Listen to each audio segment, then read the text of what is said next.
One of the worst hit areas in the real estate market has been the state of California. In the last year, foreclosures have surged more than 325%. In the last month, 1 in every 200 households received a foreclosure filing. The collapse has seen a slew of properties abandoned and neglected, some with expensively designed swimming pools that were once an outstanding feature. So now, scientists have turned to an unlikely ally in their fight against the effects of foreclosure. Here's Laura Marquez with the latest installment of our series, Realty Check. This is Contra Costa County, the suburbs of San Francisco, foreclosure country. The American dream abandoned. Thousands of sprawling ranch homes, many of them with now stagnant swimming pools. A nasty, unforeseen consequence has bubbled to the surface: mosquitoes. And why is the swimming pool the perfect feeding ground for these mosquitoes? Well, swimming pools, when they're non-maintained, there's nutrients in the water, and you get the sun producing, energy, and the mosquitoes will utilize either the bacteria or the algae to produce their larvae and then emerge. But these mosquitoes are not just a mere nuisance. Right, there's a potential to transmit West Nile virus.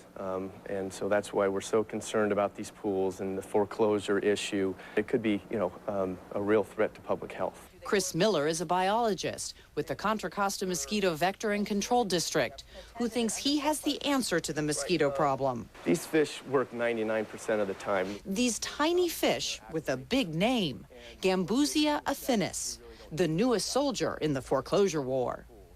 They grow no more than 2.5 inches, but they are mean. So this female right here could jump into the tray and eat about 50 of the babies. Yeah.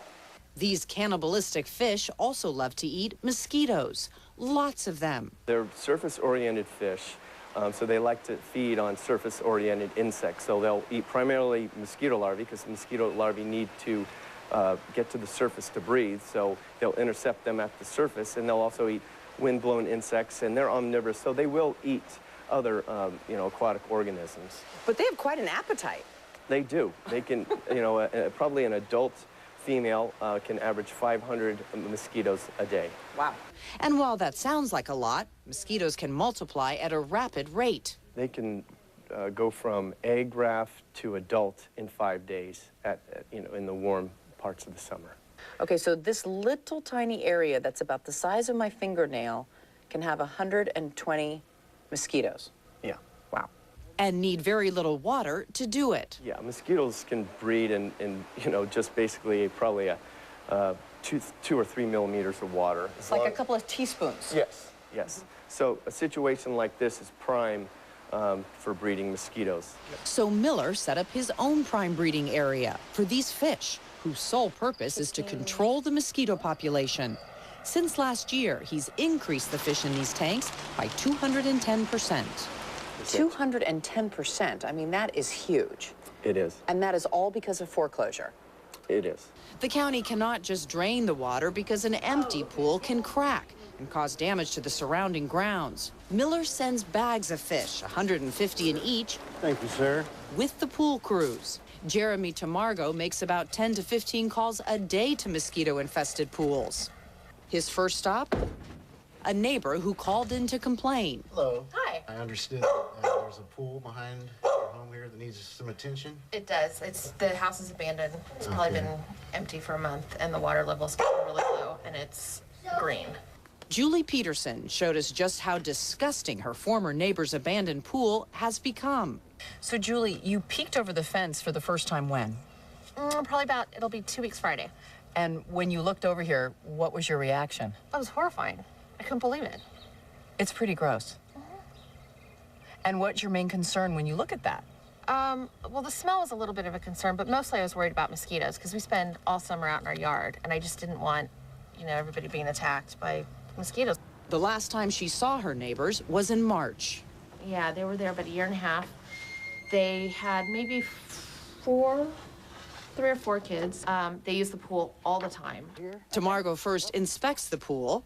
Okay, we have some larvae in here. Before pouring the fish into the water. You'll leave the fish in the pool for how long?